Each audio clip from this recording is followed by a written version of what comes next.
ঠিক এখনো জামাত ইসলামী অথবা অন্য কোন দল যদি এরকম বাড়াবাড়ি করে বিজিল্লাতার মতো, জাতি যখন ধাক্কা দিবে দিল্লিতেও জায়গা হবে না, ঠিক কিনা? সুতরাং জাতিকে অতিষ্ঠ করা যাবে না।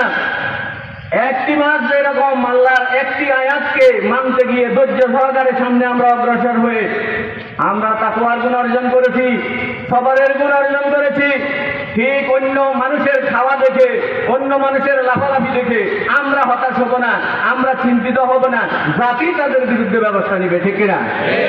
সুতরাং আমরা সামনে আমাদের বিজয়ের জন্য অনেকেই বলতেছে যে ভোট দিলে কয়টা হেঁটে দেখা যাবে, আমরাও বলি ভোট দেন তখন দেখা যাবে, ঠিক না?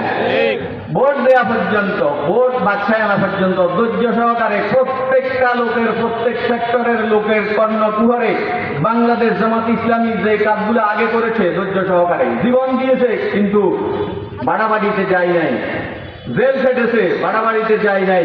বিজয় আসার পরেও আমরা কারোর সাথে সেরকম কোনো বাড়াবাড়িতে যাই নাই। আমরা চাই সবাই তওবা করে ভালো হয়ে যাক, একটা ভালো সমাজ আমরা উপহার দিতে পারি কিনা মানুষের কাছে।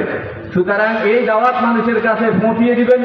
কে উস্কানিমূলক কথা বলবে, কে কি করবে, এই কথায় আমরা কর্ণপাত না করে আমাদের মিশন সাকসেস করার জন্য আমরা প্রতিটি মিনিট পাগল ভরা হয়ে কাজ করে যাব, যেন আল্লাহর জমিনে এই সবুজ পতাকা, লাল সবুজ পতাকার পাশে যেন কালিমায়ে তয়্যিবা লা ইলাহা ইল্লাল্লাহর পতাকা যেন উড়াতে পারি।